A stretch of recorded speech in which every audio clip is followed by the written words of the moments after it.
من از شما مردم مهاجر مسلمان خواهش میکنم، احترامانه خواهش میکنم که کسی به همین نویره من از برای الله یاردم کردن بخواه به نام فامیل یمین من قطی مدولای و خالصمون مدیسه اونه از برای الله با باوری کامل از صدق دل به من روان کنید، چون که ما کارتا داشتیم، کارتا ما کار نکرد.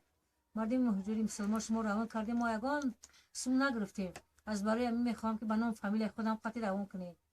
از شما از خداوند احترامانه خواهش میکنم که خداوند شما را سربلند، دستتون بالا و قلای بلند رسونه. خداوند این یاردمی کردگیتون خداوند دستگیری الله کنه. خدای کریم رحیم در روز قیامت در نامه اعمالتون نوشتنده گرفته همه شما را خداوند ما دعا میکنه در حق شما.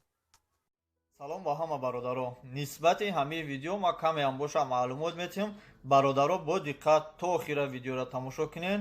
хулосаи худро дар комментария нависед. ин каналҳое аст ки сами худро барои кӯмаки ҳамаи додарак дариқ надониста видеоро дар каналҳои худ гузоштанд, то ки камеам бошад ба ҳамаи кӯдак ёрдам шавад. бо воситаи ҳамин хел бо ҳамин бародаро мо кӯшиш кардем ки камам бошад 30,000 яъне 3000 сомон ҷамъ карда ҳамин кӯдакро дар беморхона ҷарроҳӣ кардану дорувоша харидан. ҳар каме бошад кӯмаки мо расидааст. лекин ман ҳайронам ки барои чи нафароне ки тамоман сами худро дар ин кори хайр нагузоштанд, аммо бошад ответшапак сар шуд дар ютуб. фалон кор кард, фалон кард. сиёвуш ҳар коре кард, канали хайрия ҳар коре кард 150 сум ёрдам кард. лекин нафароне ки тамоман ёрдам кардагӣ нестанд, имрӯз мехезанд, видео мекунанд, ҳар хел гапҳо мегӯянд. бародарини азиз, ман аз ҳама хоҳиш мекунам ки видеоро то охира тамошо кунед. худатон ҳама ответ дар бораи канали хайрия мегиред, дар бораи дигар намуди хайр карданам.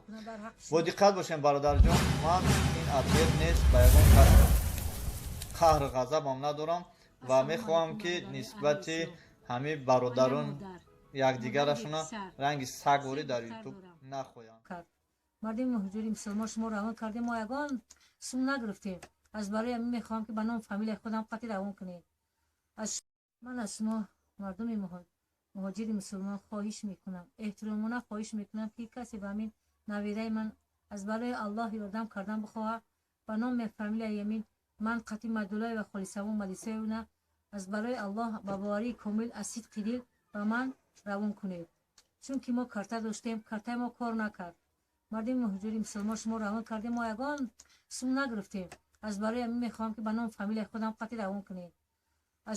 از خداوند احترامانه خواهش میکنم که خداوند شما را سربلند، دستتون بالا و قلای بلند رسونه. خداوند این یاردمی کردگیتون خداوند دستگیری الله کنه. خدای کریم رحیم در روز قیامت در نامه اعمالتون نوشتنده گرفته همه شما را خداوند ما دعا میکنه در حق شما.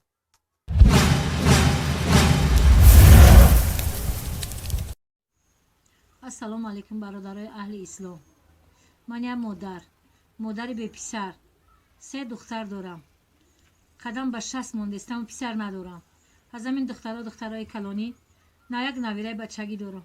همین بچه 8 ساله با کسلی دل پراک سرچه گرفتار است. او را بار یکم اپراسیون کردیم در مدگرداک با مبلغ 40,000 سومانی صرف شد. کلپن دلش علیش کردیم. با جراحی کردن دلش رو با در کار نشید. برای همین شرایط نشید، من مجبور شدم همین کودک در یوتیوب پارتم که بچه های مهاجر مسلمان دستگیری کنم. ما مادرها را، بیمارا را، به پسرها را از وطن دورن. از شما خواهش میکنم همین دستگیری شما مادر بچه جان در کاره. من محتاج به شمایم که همین کودک برام اپراسیون کنم در شهر مسکو در پیتر. برای همین خواستم از شما یاردم طلب کنم که همین نویره مرا دستگیری کنید که من پسر ندارم. در آخرت همین نویره ما دستگیری ما شوه و مرا گورو چوب کنه. از شما خواهش میکنم که همین نویره مرا دستگیری کنید، همین را برده اپراسیون کنیم در شهر مسکو.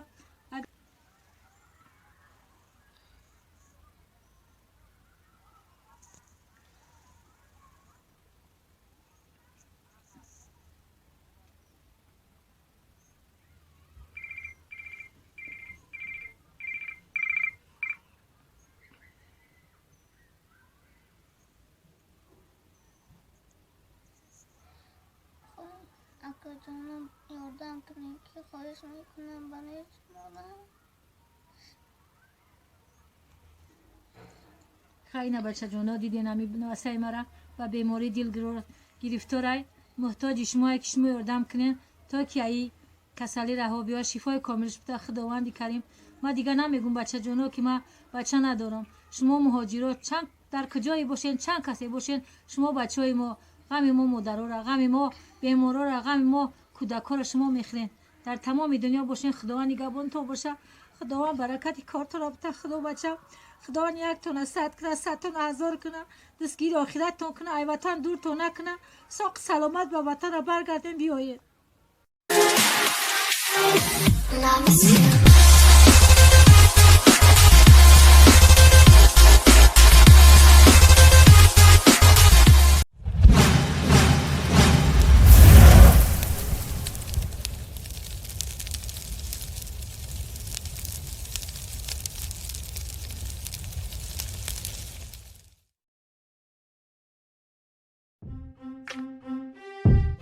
Если ты подписан на мой канал и не хочешь пропустить новые видео, то нажми в этот колокольчик, классный каналчик, звонкий колокольчик.